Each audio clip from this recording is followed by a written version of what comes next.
A barefoot boy stood in the luxurious penthouse, staring at the impossible safe.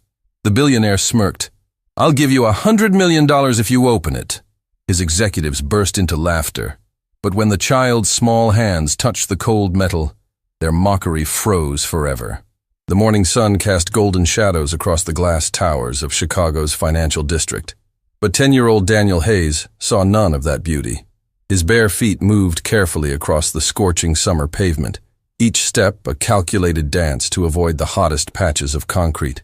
His worn backpack, held together with safety pins and hope, bounced against his thin shoulders as he approached the building that had haunted his dreams for the past 3 nights. The Thornton Tower. 68 floors of steel, glass, and money. So much money that Daniel couldn't even imagine the numbers. He'd learned about millions in school, back when he still attended regularly. But billions? Trillions? Those were just words that meant more than you'll ever have. Daniel stopped across the street, staring up at the building that seemed to pierce the sky itself. Somewhere up there, on the top floor, was Victor Thornton. The man whose face was on billboards, whose name was whispered with either reverence or fear, whose fortune was so vast that economists used it as a benchmark for measuring wealth inequality. And Daniel was about to walk into his office and make him an offer. The thought was insane. Daniel knew it was insane, but desperation had a way of making insane ideas seem reasonable. His little sister, Maya, was in the hospital 3 blocks away. The doctors said she needed surgery.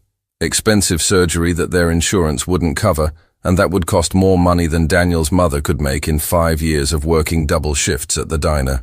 72 hours, the doctor had said, looking at Daniel's mother with sympathetic eyes that somehow made everything worse. After that, we can't guarantee. He hadn't finished the sentence. He hadn't needed to. Daniel touched his pocket, feeling the small metal object inside.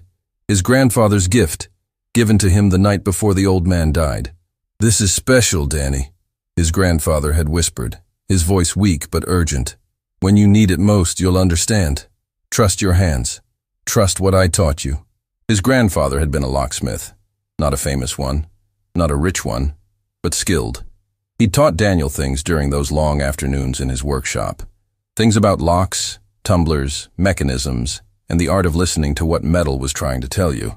Daniel had thought they were just games, ways for an old man to entertain a curious grandson. Now standing outside the Thornton Tower with his sister dying and no other options, Daniel wondered if those lessons had been preparing him for this exact moment. He took a deep breath and crossed the street. The lobby was everything he'd expected and worse. Marble floors so polished he could see his reflection. Dirty, scared, obviously poor. Crystal chandeliers that probably cost more than his entire apartment building. Security guards in sharp uniforms who looked at him the way you'd look at a rat that had wandered in from the alley. "Hey, kid," one of them called out, already moving toward him. "This isn't a public building. You need to leave." "I need to see Mr. Thornton," Daniel said, trying to keep his voice steady. The security guard, his name tag read Morrison, actually laughed. "Right, and I need to see the president. Get out of here before I call the police." "Please," Daniel said, hating how small his voice sounded. "It's important. It's about the safe." Morrison's expression shifted from amusement to confusion. "What safe?" "The one on the 68th floor. The one that's been locked for 3 years. The one that nobody can open." The lobby went quiet. Other security guards had stopped what they were doing. A woman in an expensive business outfit paused mid-step. Even the receptionist looked up from her computer. Morrison's hand moved toward his radio. "How do you know about that?" "Everyone knows about it," Daniel said, which was true. The story had been in the newspapers, on television, even on social media. Victor Thornton's father had died 3 years ago, leaving behind a titanium safe that no one could open.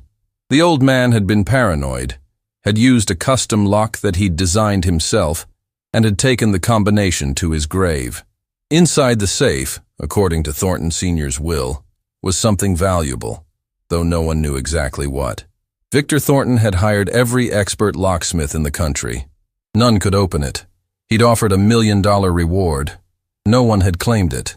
The safe had become legendary, a puzzle that seemed impossible to solve, a symbol of secrets that would never be revealed. "I can open it," Daniel said. Morrison stared at him for a long moment, then spoke into his radio. "Yeah, we've got a situation in the lobby. Some kid claiming he can open the safe. Should I just throw him out or—" The radio crackled. A woman's voice responded, tinged with curiosity. "Mr. Thornton says bring him up." Morrison's eyebrows rose. "Seriously?" "Seriously. Mr. Thornton says he could use the entertainment." Entertainment. The word stung, but Daniel had expected nothing less. Rich people didn't take poor kids seriously. They certainly didn't believe a 10-year-old could solve a puzzle that had stumped professional locksmiths with decades of experience. But Daniel had something those professionals didn't. He had his grandfather's training, his grandfather's tools, and his grandfather's gift for understanding locks in a way that went beyond technical knowledge. The elevator ride to the 68th floor was the longest 90 seconds of Daniel's life. Morrison stood beside him, silent but watchful, probably expecting Daniel to bolt or confess. This was all a joke. Daniel kept his hand in his pocket, touching the small metal tools his grandfather had left him, drawing comfort from their familiar shape. The elevator doors opened onto a reception area that made the lobby look modest by comparison. Floor-to-ceiling windows offered a view of the entire city. Artwork that Daniel recognized from his art history textbook. Actual original paintings worth millions decorated the walls. The furniture looked like it belonged in a museum. A woman in a professional outfit greeted them with a smile that didn't reach her eyes. "Mr. Thornton will see you now. He's in the main conference room with his executive team. They're quite eager to meet you." The way she said eager made Daniel's stomach twist. They weren't eager to see if he could open the safe. They were eager to watch him fail, to laugh at the poor kid who thought he could do something impressive. Daniel followed her through double doors into a conference room that could have held 50 people. Currently it held 7. 6 men in expensive suits stood around a massive table, and at the head of that table, lounging in a leather chair like a king on his throne, was Victor Thornton himself. He was 43 years old but looked younger, with the kind of ageless appearance that came from personal trainers, private chefs, and cosmetic procedures that cost more than cars. His hair was perfectly styled, his suit probably cost more than Daniel's mother made in a month, and his smile was sharp enough to cut. Well, Victor said, his voice carrying across the room with practiced authority. "Morrison tells me we have a young entrepreneur here, someone who thinks he can succeed where the best locksmiths in the country have failed." The executives around the table chuckled. One of them, a man with silver hair and cold eyes, actually snapped a photo of Daniel on his phone. "What's your name, kid?" Victor asked. "Daniel. Daniel Hayes." "Daniel Hayes," Victor repeated, as if testing how the name sounded. "And how old are you, Daniel?" 10. More laughter. Victor's smile grew wider. 10 years old. Fascinating. Tell me, Daniel, what makes you think you can open a safe that has defeated experts with 30, 40 years of experience? Daniel wanted to explain about his grandfather, about the lessons, about the special understanding of locks that had been passed down. But looking at Victor's mocking expression and the amused faces of his executives, Daniel knew that explanations would only invite more ridicule. "I just can," Daniel said simply. "He just can," Victor repeated, looking at his executives with exaggerated amazement. "Gentlemen, we have a prodigy in our midst. A 10-year-old with dirty feet," and he leaned forward, studying Daniel more closely. "Is that a safety pin holding your backpack together?" "Yes, sir." "Incredible," Victor said, though his tone suggested he found nothing admirable about it.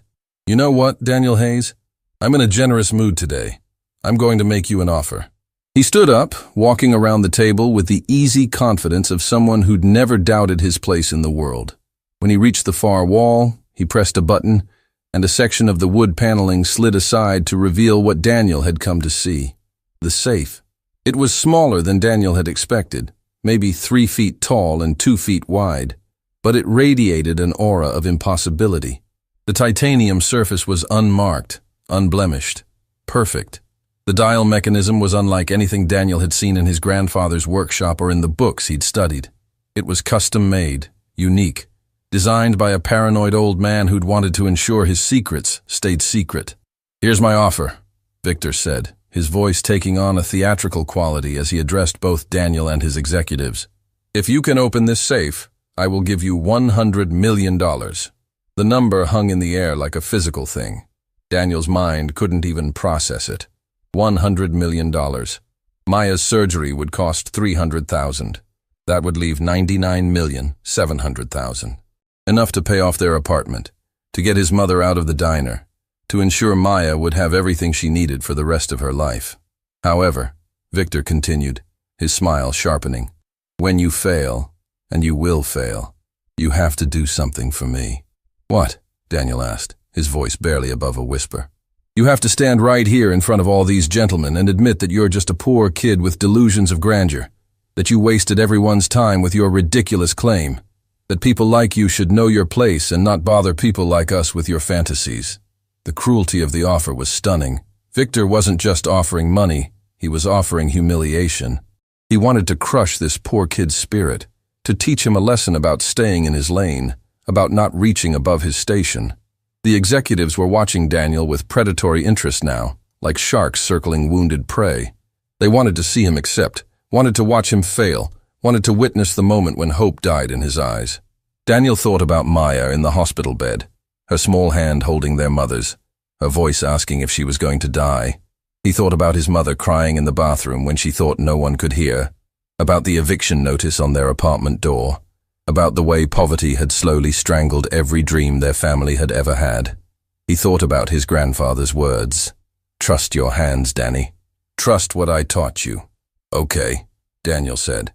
I accept. Victor's grin was triumphant. Excellent. Gentlemen, gather around. This is going to be entertaining. The executives formed a semicircle around the safe, phones out, ready to record the moment. Victor stepped back, gesturing to the safe like a game show host revealing a prize. It's all yours, Daniel Hayes. Show us what you've got.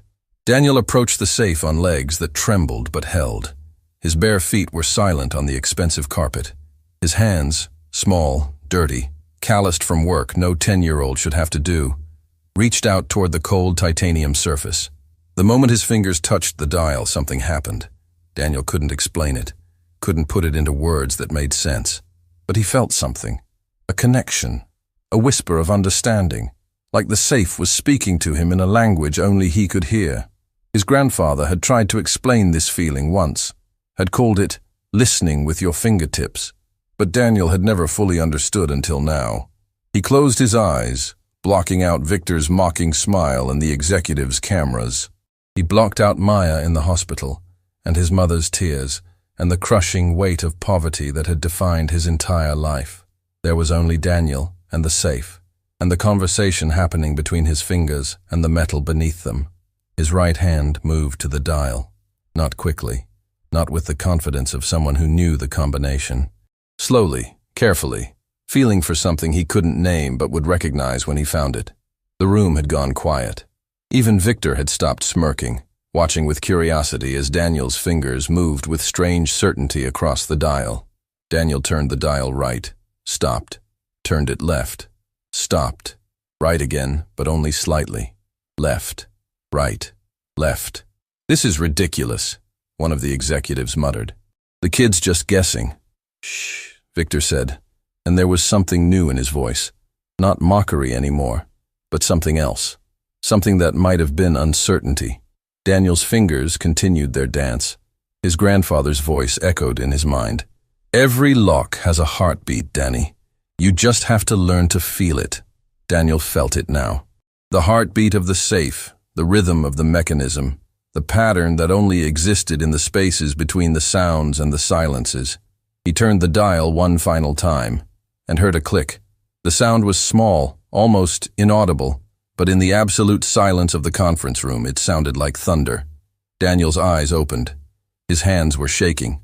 He looked at Victor Thornton, whose expression had frozen in a way that would have been comical if the moment weren't so serious. I think, Daniel's voice cracked. I think it's unlocked. That's impossible, Victor whispered.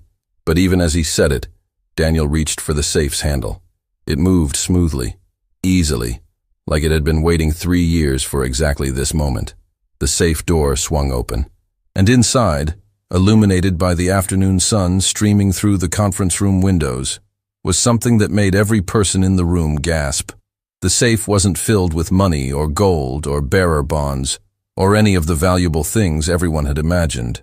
It was filled with letters, hundreds of letters in neat stacks, each envelope addressed in shaky handwriting. Victor Thornton stepped forward, his face pale, his hands trembling as he reached for the top envelope. He turned it over, and Daniel could see the writing on the front. To my son, Victor, to be opened on the day someone proves that impossible things can still happen. The billionaire's mask cracked. His hands shook as he opened the envelope and began to read. And as he read, tears started falling down his face. Real tears. The kind that couldn't be faked or controlled. The room stayed silent as Victor read. When he finished, he looked at Daniel with an expression completely different from the mocking superiority of 10 minutes ago.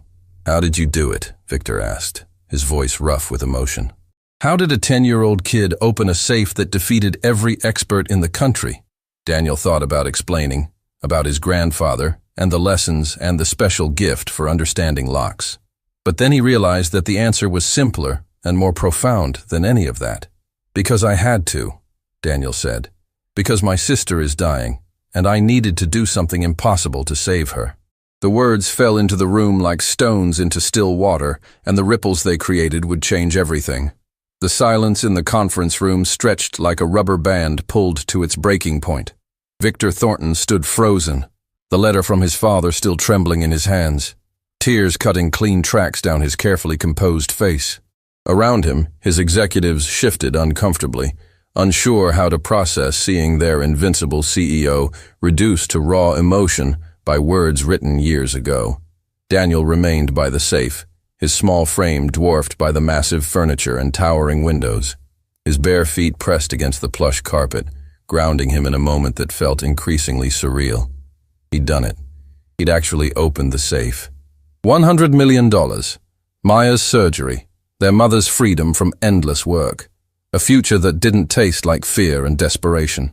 But looking at Victor's face, at the vulnerability bleeding through his billion-dollar armor, Daniel felt something unexpected stirring in his chest. Not triumph, not even relief, something closer to recognition, like seeing his own pain reflected in someone he'd assumed was incapable of feeling it. "Your sister is dying?" Victor finally spoke, his voice stripped of its earlier mockery.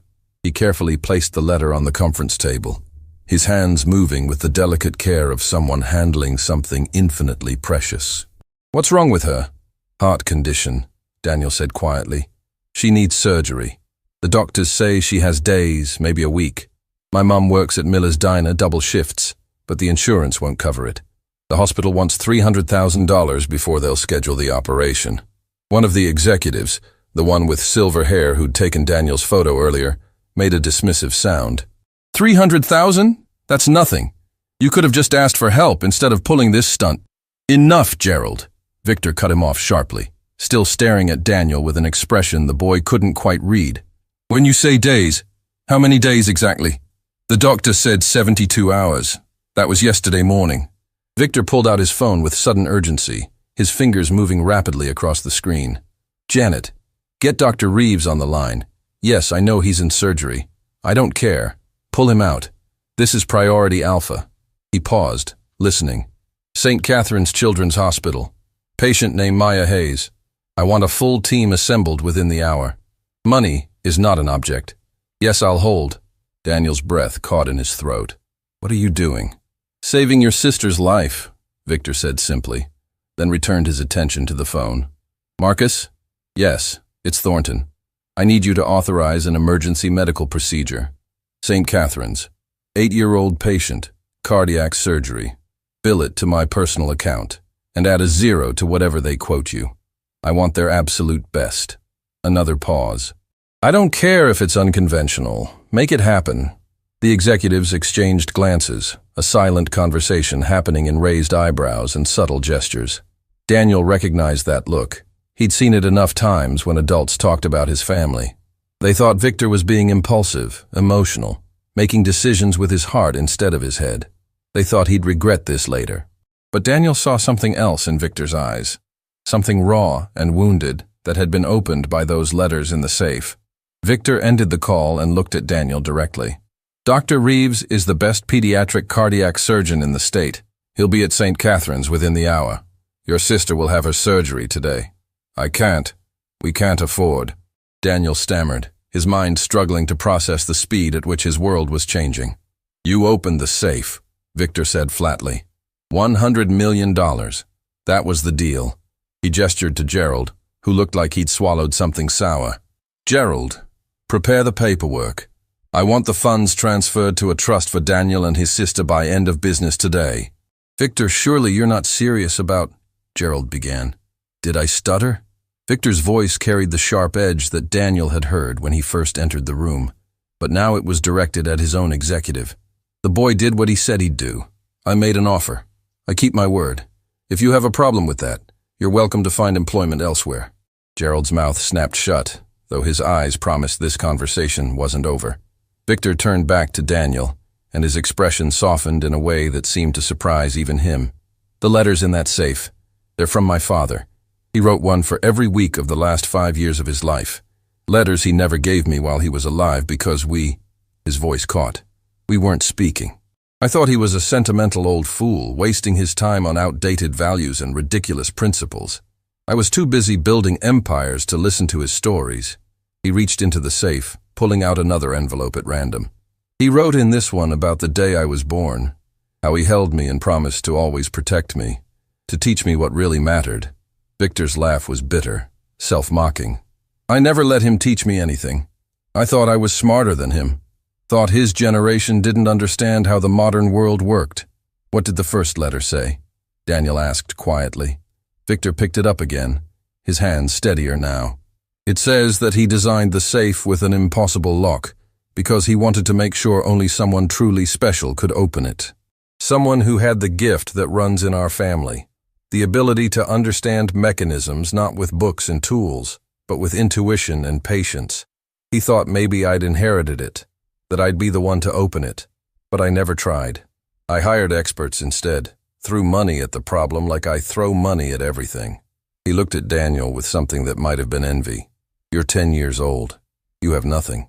But you have something I've spent 43 years trying to buy. The ability to do something impossible because you absolutely have to. Not because it's profitable or impressive, but because someone you love is depending on you. The conference room had become uncomfortably intimate, the executives clearly wishing they were anywhere else. But Victor seemed to have forgotten they existed. My father's last words to me were, "I'm proud of the boy you were, and I'm sad about the man you've become." Victor continued, his voice barely above a whisper. I had him thrown out of this building that day. My own father. Security escorted him out because I was in an important meeting and couldn't be bothered with his emotional manipulation. He died 2 weeks later. Daniel felt tears burning his own eyes now. I'm sorry. Don't be sorry for me, Victor said harshly. I don't deserve sympathy.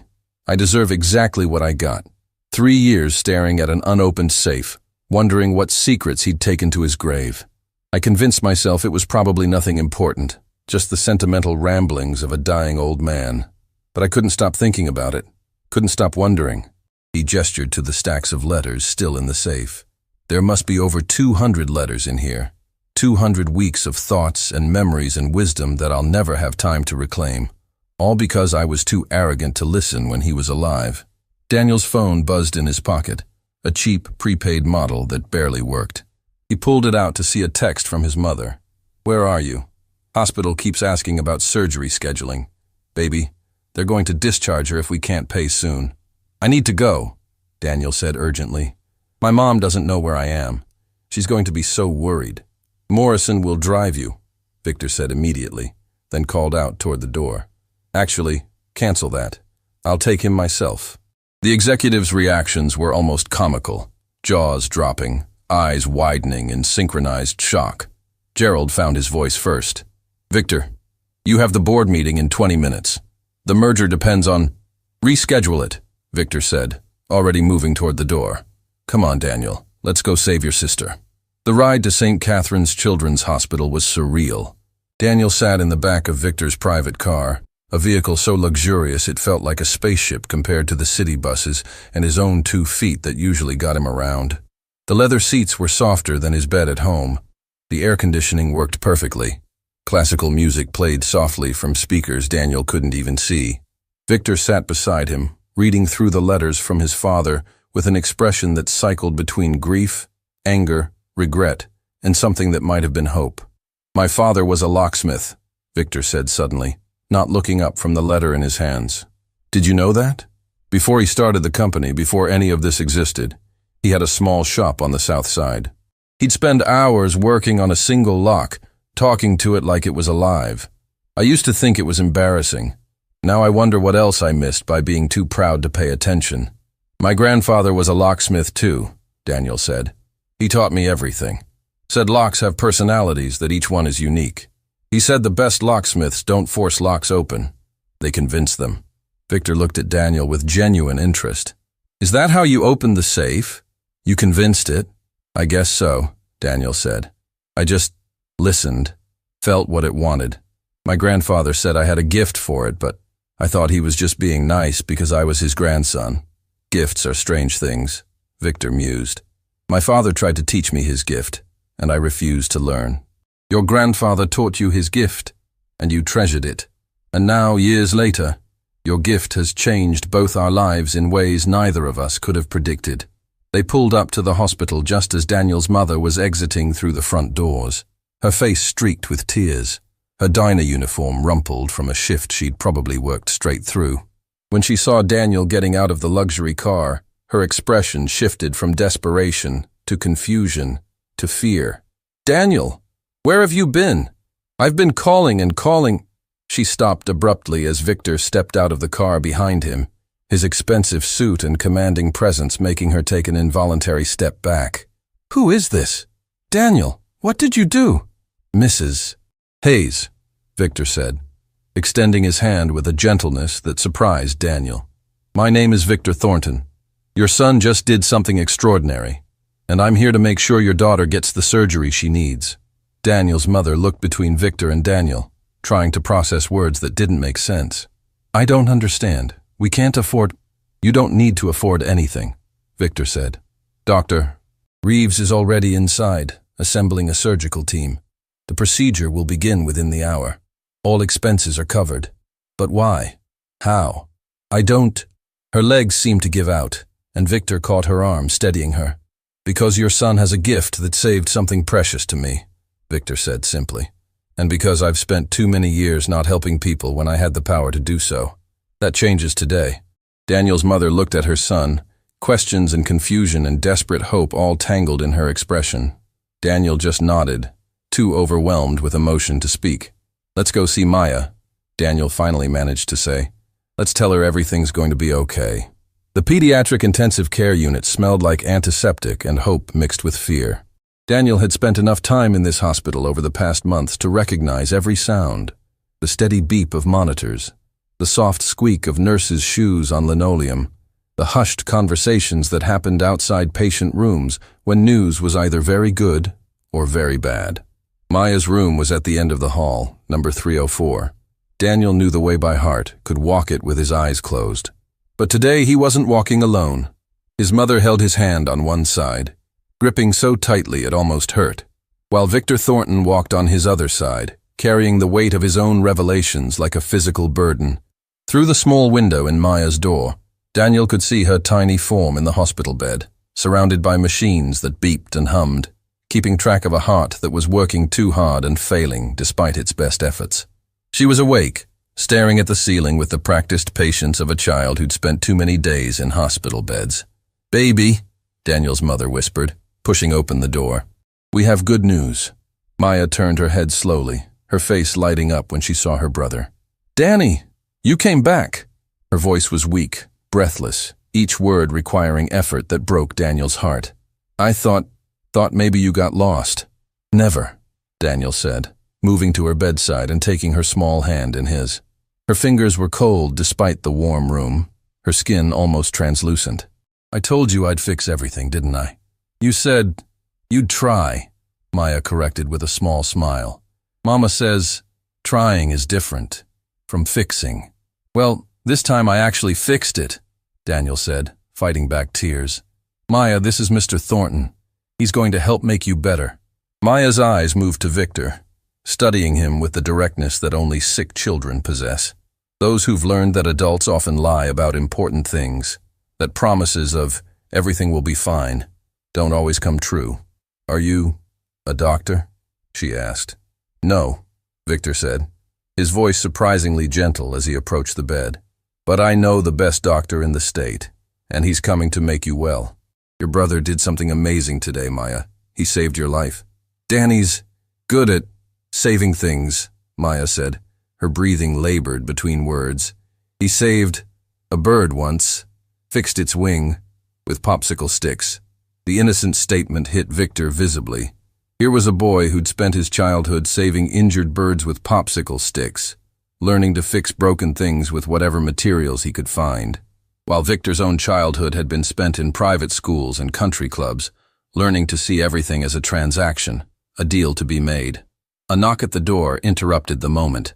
A man in surgical scrubs entered, exuding the quiet confidence of someone who'd performed impossible procedures so many times they'd become routine.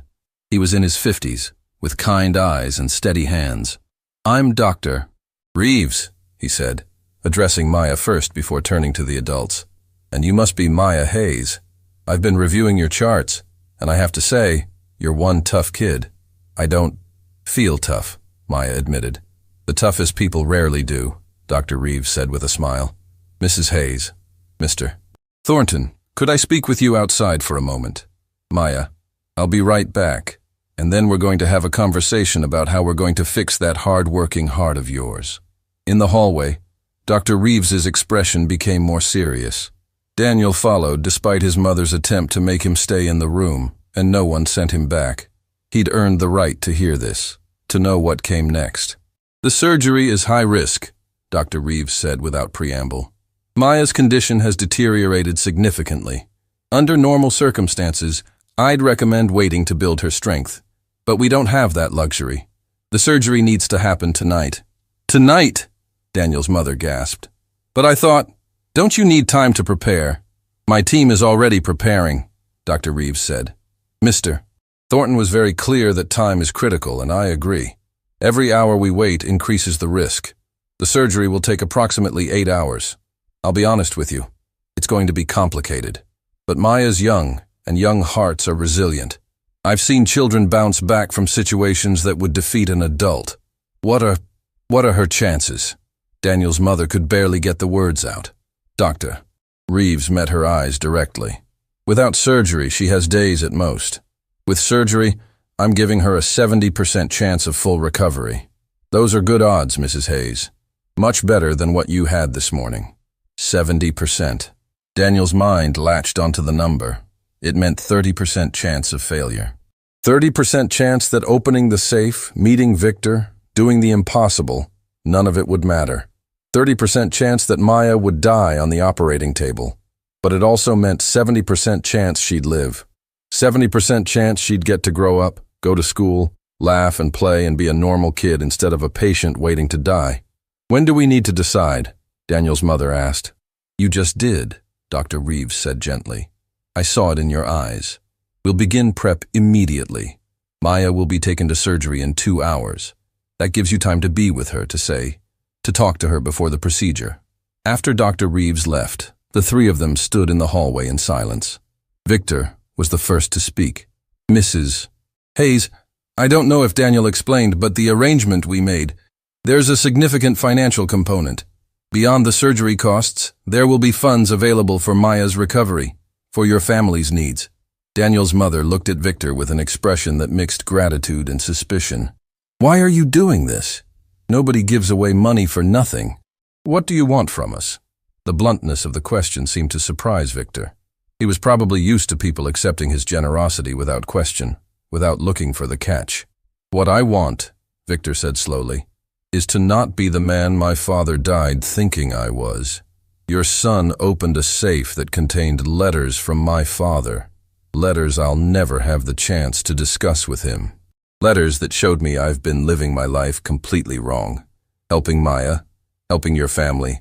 It's the first step toward becoming someone my father would have been proud of. That's a lot of pressure to put on a sick little girl, Daniel's mother said, still guarded. You're right, Victor admitted. That's not fair to Maya.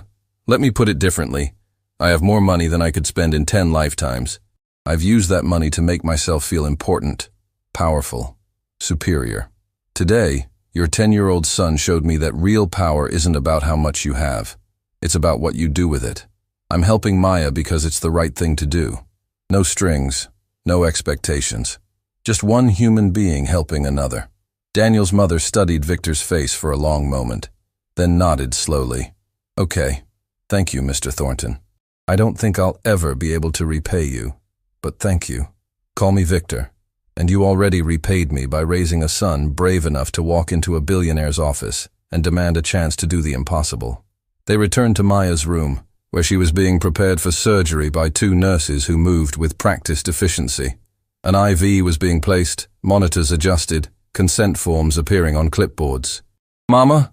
Maya's voice was small, scared. I'm going to sleep soon. Yes, baby, Daniel's mother said, stroking her daughter's hair. But when you wake up, you're going to feel so much better. Your heart won't have to work so hard anymore. What if I don't wake up? Maya asked, and the question sucked all the air from the room. Daniel's mother opened her mouth, but no words came out. How do you promise a child they'll wake up when you can't guarantee it? How do you lie convincingly enough to erase their fear? Daniel moved to Maya's bedside and took her hand. Remember the bird? He asked. The one with the broken wing? Maya nodded weakly. Everyone said it would die. Mom said we should let nature take its course, but I fixed its wing with popsicle sticks and tape and hope. And you know what happened? It flew away, Maya whispered. It flew away, Daniel confirmed. Because sometimes, when something seems impossible, you just have to try anyway. Dr. Reeves is like me with that bird, except way better. He's going to fix your heart, and you're going to fly, Maya, I promise. You can't promise that, Maya said, but she was smiling slightly. Watch me, Daniel said. I promised I'd fix everything this morning, and look what happened. I opened an impossible safe. I met a billionaire. I made sure you'd get the surgery you need. I'm on a roll. The universe isn't going to stop me now. Victor watched this exchange with an expression of profound emotion. When Maya finally drifted off to sleep from the pre-surgery medication, he pulled Daniel aside. Your grandfather taught you more than locksmithing, Victor said quietly. He taught you hope. That's a rarer gift than you realize. Hope doesn't cost anything, Daniel said, echoing something his grandfather used to say. That's why poor people have so much of it. The words were simple, but they carried weight that made Victor flinch. I used to think hope was for people who couldn't afford certainty. Now I realize certainty is an illusion, and hope is the only thing that's real. A nurse approached with final paperwork. Mrs. Hayes, we're ready to take Maya to the surgical suite. You can walk with us as far as the prep area. The next 20 minutes were a blur of movement and emotion. Maya on a gurney, looking impossibly small. Daniel's mother walking beside her, holding her hand, whispering words of love and encouragement. Daniel on the other side, trying to be brave, even as tears streamed down his face. At the doors to the surgical wing, they had to stop. Maya was wheeled away, disappearing behind heavy doors that closed with a finality that felt like an ending rather than a beginning. Daniel's mother collapsed into a chair in the waiting room, her strength finally giving out. Daniel sat beside her, taking her hand, trying to be strong when all he wanted to do was fall apart. Victor stood near the window, looking out at the city lights beginning to glow as evening approached. His phone buzzed repeatedly, calls and texts from his office, from his executives, from people demanding his attention for things that suddenly seemed monumentally unimportant. He silenced the phone and sat down across from Daniel and his mother. Tell me about your family, Victor said. Not the sad parts, the good parts, the memories that make you smile. Daniel's mother looked surprised by the request, but slowly, hesitantly, she began to talk. About Maya's laugh, which sounded like music. About Daniel's determination, how he'd taught himself to read at age 4 because he was impatient with learning slowly. About family dinners with not enough food, but more than enough love. And as she talked, as Daniel added his own memories, Victor listened with the attention of someone who'd forgotten how to hear stories that didn't end with profit margins and stock prices. Somewhere above them, in an operating room that smelled of antiseptic and determination, Dr. Reeves and his team were fighting to save an 8-year-old girl's life. And in a waiting room that smelled of fear and hope and possibility, three people from completely different worlds sat together, bound by the strange circumstances that had made them family for the next 8 hours. The surgery had begun. Now all they could do was wait. The waiting room existed in its own strange dimension where time moved differently. Minutes stretched into hours, and hours compressed into moments. The clock on the wall read 9:47 p.m., which meant Maya had been in surgery for 3 hours and 13 minutes. 5 more hours to go if everything went according to plan. Daniel had memorized every detail of this room during the wait. The pale walls with motivational posters showing sunrises and mountains with words like hope and strength printed beneath them. The coffee machine in the corner that dispensed liquid that tasted like regret. The other families in various stages of their own waiting, their own prayers, their own desperate negotiations with fate. His mother had fallen into an exhausted sleep in the chair beside him, her head resting on his shoulder, her breathing finally steady after hours of silent tears. Daniel didn't dare move, didn't want to wake her. She'd been strong for so long. Strong for him, strong for Maya, strong when their father left, strong when the bills piled up, strong when the world seemed determined to break them. She deserved this small peace, even if it came in an uncomfortable hospital chair. Victor sat across from them, but he wasn't the same man who'd walked into this hospital hours ago. The carefully constructed armor of wealth and power had been slowly stripped away by the mundane intimacy of waiting. His expensive suit jacket was draped over a chair. His tie had been loosened, then removed entirely. His perfectly styled hair now showed the evidence of fingers run through it repeatedly. He looked, Daniel thought, like a regular person, like someone's father waiting for news about their child. For the past hour, Victor had been reading the letters from his father's safe. He'd brought several with him from the office, unable to leave them behind. Now he sat with one open in his hands, his lips moving silently as he read words written years ago by a man who died thinking his son didn't care. "He wrote about you in this one," Victor said suddenly, his voice quiet so as not to wake Daniel's mother. Daniel looked up, surprised. "About me? How could he write about me?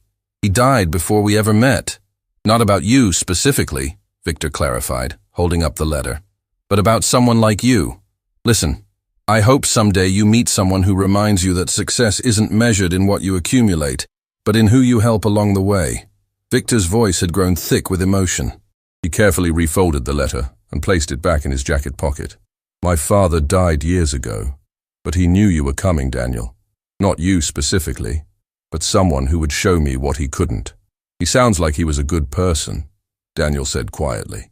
"He was the best person I've ever known," Victor admitted. "And I treated him like his values were outdated, like his kindness was weakness. I built an empire while he ran a locksmith shop, and I thought that meant I'd won." Before Daniel could respond, a man in his 30s approached them, moving with aggressive confidence. He wore an expensive suit, though something about the way he wore it suggested he was trying too hard to project success. "Victor," the man said, his tone mixing familiarity with barely concealed irritation. "I've been calling you for hours. The board meeting was a disaster without you. The merger is falling apart. Grayson Industries is threatening to pull out entirely." Victor looked up at the man with mild disinterest. "Hello, Peter. As you can see, I'm somewhat occupied at the moment." "Occupied?" Peter's voice rose slightly. "Victor, this deal is worth $3 billion. $3 billion. Your absence today cost us leverage." He stopped abruptly, finally noticing Daniel and his sleeping mother. "Who are these people?" "They're the reason I wasn't at your meeting," Victor said calmly. "Peter, this is Daniel Hayes and his mother. Daniel's sister is currently in surgery." Peter's expression suggested he couldn't comprehend why this information was relevant. "I'm sorry about the sister truly, but Victor, you can't let personal charity interfere with billion-dollar deals. You need to get back to the office. Now." The silence that followed was dangerous. Daniel could see Victor's jaw tighten, could see something cold and sharp entering his eyes. "Peter," Victor said, his voice quiet but carrying weight that made the other man step back. "Do you know what my father did before he started the company? He was a locksmith or something, right?" Peter said dismissively. "But Victor, that's not relevant to—" "He was a locksmith," Victor interrupted. The best in the city. People trusted him with their most precious belongings.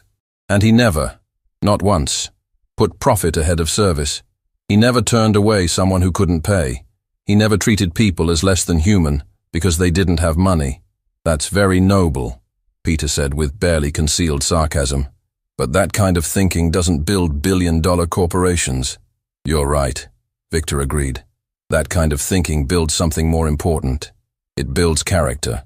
It builds relationships. It builds a legacy that matters beyond quarterly earnings reports. He stood up, facing Peter directly. My father died believing I'd become everything he'd feared. A man who measured worth in dollars, who saw people as resources to be exploited. Victor, you're being dramatic. I'm being honest. Victor cut him off. For the first time in years, I'm being completely honest. The merger can wait. The board can manage without me. But this boy's sister is in surgery right now, and I made a promise to be here. So I'm here. Peter looked between Victor and Daniel, clearly trying to understand what had caused this transformation. Is this about the safe? What was inside that's making you act like this? Letters, Victor said simply. Letters from my father explaining what really matters in life, and a 10-year-old boy who already understood those lessons better than I did. This is insane, Peter said, his frustration boiling over. You're throwing away everything we've built for what? Some sentimental crisis? You're a businessman, Victor. Act like one. Victor was quiet for a moment, and when he spoke, his voice was gentle but final. I've been acting like a businessman my entire adult life, Peter. It made me rich and miserable. Today I'm trying something different. I'm trying to be a decent human being. If you can't understand that, then perhaps you're not the right person to be my COO. Peter's face flushed red. Are you threatening my job because I'm trying to save a $3 billion deal? I'm questioning whether someone who thinks deals are more important than people should be in a leadership position in my company, Victor clarified. The two men stared at each other, a battle of wills that felt like it might determine more than just one executive's future. Finally, Peter shook his head in disgust. Fine. Ruin the company if you want. But when the board starts asking questions about your fitness to lead, don't expect me to defend this moment of weakness. He turned and strode toward the exit, then paused. For what it's worth, I hope the kid's sister makes it. But hoping doesn't close deals, Victor. Money does. And you're forgetting that. After Peter left, the waiting room felt quieter somehow. Daniel's mother stirred slightly, but didn't wake. Victor sat back down, suddenly looking exhausted. I just threatened to fire my COO while sitting in a hospital waiting room. That's probably not good leadership. He was being mean about Maya, Daniel said simply. You were protecting her. I was protecting the decision I made to be here, Victor corrected. $3 billion. I just risked $3 billion to sit in an uncomfortable chair and wait for news about a little girl I met hours ago. Do you regret it? Daniel asked. Victor thought about the question seriously before answering.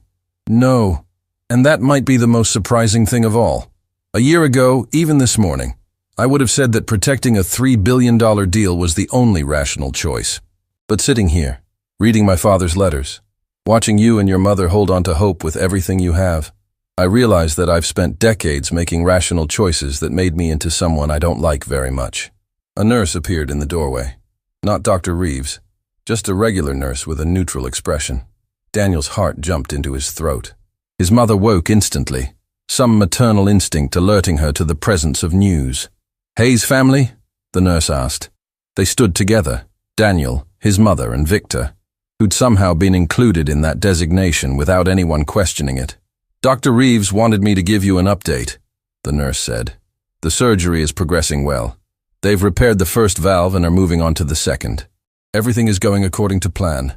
It'll be several more hours, but the doctor is optimistic. The relief was so intense, it was almost painful. Daniel's mother made a sound that was half laugh, half sob. Daniel felt his knees weaken, and Victor's hand on his shoulder steadied him. She's going to be okay? Daniel asked. Dr. Reeves is very good at what he does, the nurse said with a kind smile. He wouldn't have sent me out here with positive news if he wasn't confident. After she left, Daniel's mother pulled him into a fierce hug, and for the first time since this morning, Daniel let himself actually feel everything he'd been holding back. The fear, the hope, the impossible weight of responsibility. Tears came, and his mother held him, whispering, It's okay, baby. I've got you. When Daniel finally pulled away, he found Victor looking at them with an expression of such profound longing it was almost painful to witness. I haven't hugged my daughter in 5 years, Victor said quietly. After the divorce, after I chose work over family too many times, she stopped wanting my affection. I thought she was being dramatic. Now I realize she was just protecting herself from someone who kept proving he didn't value her. It's not too late, Daniel said, wiping his eyes. Maya was dying this morning. Now she's got a 70% chance. Impossible things are possible. You just have to try. Victor pulled out his phone and stared at it for a long moment. Then, with the look of someone jumping off a cliff, he opened his contacts and made a call. Rachel, it's Dad. I know you don't want to talk to me. I know I don't deserve your time. But I need to tell you something. I need to tell you that you were right about me. And I'm sorry. And I'm trying to change. And I'd really like to buy you coffee tomorrow if you'll let me. Daniel couldn't hear the response, but he saw Victor's face transform as he listened. Tomorrow at 10, Victor said, his voice thick with emotion. Thank you, Rachel. Thank you for giving me another chance. He ended the call and looked at Daniel with tears running down his face. Real tears. The kind that couldn't be controlled or hidden. Impossible things are possible, Victor repeated. You just have to try. Outside the waiting room windows, the city glowed with millions of lights. And in one small waiting room, 3 people sat together in the strange space between fear and hope, learning that sometimes the most important things can't be measured in dollars, but in the courage to choose love over profit, connection over isolation, and hope over certainty. Maya's surgery continued, and they waited together, no longer strangers, but something closer to family. The first light of dawn was breaking over Chicago when Dr. Reeves finally emerged from the surgical wing. He'd removed his surgical cap, and his face showed the exhaustion of 8 hours spent fighting to save a life. But he was smiling. Daniel was on his feet before the doctor had taken 3 steps into the waiting room. His mother grabbed his hand, squeezing so tight it hurt. Victor stood beside them, and Daniel noticed the billionaire's hands were shaking. She made it, Dr. Reeves said simply, and those 3 words rewrote their entire world. The surgery was successful. Maya's heart is functioning beautifully. She's in recovery now, still sedated, but all her vitals are strong. She's going to live. Daniel's mother collapsed into her chair, sobbing with a relief so profound it sounded like pain. Daniel couldn't move, couldn't breathe, couldn't process that the impossible thing had actually happened. Maya was alive. His sister was going to live. Victor pulled Daniel into a hug, unexpected, fierce, paternal, and Daniel felt the older man's tears falling into his hair. You did it, Victor whispered. You saved her. We saved her, Daniel corrected, his voice muffled against Victor's shoulder. Dr. Reeves waited patiently for them to collect themselves before continuing. Maya will need to stay in the hospital for several weeks while she recovers. Then she'll need physical therapy and regular checkups. But with proper care, she should live a completely normal life. She can run, play, go to school, everything a child should be able to do. When can we see her? Daniel's mother asked, wiping her eyes. Give us another hour to move her to the pediatric ICU and get her settled. Then you can visit briefly. After Dr. Reeves left, the 3 of them sat in stunned silence, processing the magnitude of what had happened. Less than 24 hours ago, Maya had been dying. Now she had a future. I need to tell you something, Victor said, breaking the silence. About the money. Daniel's heart sank. Here it came. The catch, the strings attached, the revelation that nothing was ever truly free. But Victor's next word surprised him completely. The money is yours, as promised, but I want to propose something additional. I want to create a foundation in your family's name, the Hayes Family Foundation. Its mission will be to help other families facing medical crises they can't afford. He pulled out a tablet from his briefcase, showing them documents he'd apparently been preparing during the long night. I'm proposing to match your $100 million with another $100 million of my own. $200 million dedicated to covering medical costs for children whose families can't afford treatment. You and your mother would be on the board, making decisions about who receives help. Daniel's mother stared at the screen, tears streaming down her face again. Why would you do this? Because yesterday morning, I was a man who measured success by how much wealth I could accumulate, Victor said. Your son showed me that real success is measured by how much suffering you can prevent.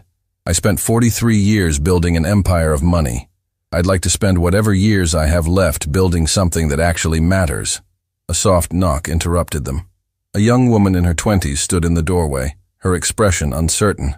She had Victor's eyes, Daniel noticed immediately. Rachel, Victor said, standing quickly. You came. You said it was important, Rachel replied, her voice guarded. You said you were at a hospital. I thought maybe… She trailed off, looking at Daniel and his mother with confusion. These are my friends, Victor said, and the words sounded strange coming from him. Daniel Hayes and his mother. Daniel's sister just came out of surgery. Successful surgery. Rachel's expression softened slightly. I'm glad she's okay. She turned back to her father. Dad, what's going on? You don't do hospitals.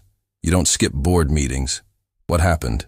Victor gestured to the chair beside him. Sit down. I have a story to tell you. For the next 30 minutes, Victor told his daughter everything. About the safe, the letters from his grandfather, Daniel's courage, Maya's surgery, and the decision to value people over profits. Rachel listened with an expression that cycled through disbelief, skepticism, and finally, cautious hope. So you're saying you've had some kind of epiphany? Rachel said slowly when he finished. That you're suddenly going to be a different person? I'm saying I'm going to try, Victor replied. I know I've let you down countless times. I know saying sorry doesn't erase years of choosing work over you. But Daniel taught me something last night. He taught me that impossible things become possible when you absolutely have to make them happen. And what impossible thing are you trying to make happen? Rachel asked. I'm trying to become the father you deserved all along, Victor said simply. I know I can't change the past, but maybe, if you'll let me, I can be better in whatever future we have left. Rachel was quiet for a long moment, studying her father's face. Then she reached out and took his hand, tentatively, carefully. Coffee once a week, she said. No phones, no work talk, just us. If you miss even one, we're done. Understood? Understood, Victor said, his voice thick with emotion. Thank you, Rachel. Daniel watched this reconciliation with a lump in his throat. Yesterday, Victor Thornton had been a cruel stranger who'd mocked him. Today, he was a changed man, fighting to repair relationships he'd broken. A nurse appeared. Hayes family? Maya is settled in her room now. You can see her. They all moved as one. Daniel, his mother, Victor, and Rachel. Maya's room was filled with monitors and equipment, but at the center of it all was his sister, small and pale but breathing steadily, her chest rising and falling with the regular rhythm of a heart that finally worked properly. Daniel's mother went to Maya's bedside, taking her daughter's hand and pressing it to her lips. My baby, she whispered. My sweet, brave baby. Daniel stood on the other side of the bed, marveling at how peaceful Maya looked. No more struggle for breath, no more exhaustion, no more fear. She's going to wake up to a completely different life, Victor said quietly from the doorway. No more pain, no more hospitals. She'll get to be a normal kid. She'll get to grow up, Daniel said, and the simple beauty of those words made him cry again. Hours passed. Maya woke briefly, groggy and confused, but she smiled when she saw Daniel and whispered, You fixed it, Danny. You fixed everything. Then she fell back asleep, and Daniel knew that when she woke again, the nightmare would finally be over. As morning turned to afternoon, Rachel convinced Victor to go get food, to shower, to take a break. Before leaving, Victor approached Daniel one final time. Tomorrow we'll handle the legal paperwork for the money and the foundation, Victor said. But today, I just want to say thank you. Thank you for saving my life too. I didn't save your life, Daniel protested. Yes, you did, Victor insisted. I was dead inside, Daniel. You reminded me what it means to be human. After Victor and Rachel left, Daniel sat with his mother in Maya's room, watching his sister sleep, watching the monitors confirm that her heart was strong and steady. What are we going to do with $100 million? His mother asked, half laughing, half crying. Help people, Daniel said simply. The way Victor helped us. The way Grandpa would have wanted. His mother pulled him close. Your grandfather would be so proud of you. Not because you opened an impossible safe, but because you stayed brave when everything seemed hopeless. Daniel thought about his grandfather's words. Trust your hands, Danny. Trust what I taught you. His grandfather had taught him about locks and mechanisms and patience, but he'd also taught him something more important, that every person has gifts, and the purpose of those gifts isn't to elevate yourself above others, but to lift others up when they're falling. I love you, Mama, Daniel said quietly. I love you too, baby, and I'm so proud of who you are. Daniel stood in the Thornton Tower once more, but this time he walked through the front doors wearing new shoes and clean clothes, no longer invisible or dismissed. The same receptionist who'd looked at him with disdain now smiled warmly and called him by name. Victor's office had changed. The cold marble had been replaced with warmer materials. Photos of Rachel now occupied the spaces where expensive art had hung. And on Victor's desk, in a place of honor, was a photo from the hospital. Daniel and his mother keeping vigil over Maya. The foundation is official, Victor announced, showing Daniel the documents. The Hayes Family Foundation. We've already received applications from 37 families in immediate need. The board meets next week to decide who we help first. All of them, Daniel said immediately. If we can help all of them, we should. Victor smiled. That's exactly what your mother said. You two are going to revolutionize how I think about money. Good, Daniel replied. Because money doesn't mean anything if you don't use it to make things better. At that moment, Rachel entered with Maya, who was still weak but recovering beautifully. The 8-year-old's face lit up when she saw the view from Victor's office. Danny, you can see the whole city, Maya exclaimed. It's so beautiful. It is, Daniel agreed, looking not at the city but at his sister. Alive, happy, healing. It really is. Victor watched them with profound gratitude. I've looked at this view for 20 years and I never once saw it as beautiful. I saw it as proof of my success, my power. But watching Maya see it for the first time, now I finally understand what beauty actually looks like. Rachel put her arm around her father's shoulders. You're getting better at this humanity thing. I have good teachers, Victor replied, looking at Daniel. As they stood together in that office high above Chicago, Daniel realized that the impossible thing he'd done wasn't just opening a safe or saving his sister's life. The impossible thing was showing a man who'd lost his way that it was never too late to change, never too late to choose love over money, connection over isolation, meaning over success. The safe had contained letters from a father to his son. But it had also contained something more valuable. It had contained the truth that real wealth isn't measured in dollars, but in the lives you touch, the hearts you heal, and the courage you show when everything seems hopeless. Daniel's grandfather had been right. Every lock has a heartbeat. You just have to learn to feel it. And sometimes, opening one lock opens 1,000 others. Doors to second chances, to redemption, to becoming the person you were always meant to be. The impossible had become possible. And it all started with a barefoot boy who refused to give up, and a billionaire who finally learned what really mattered.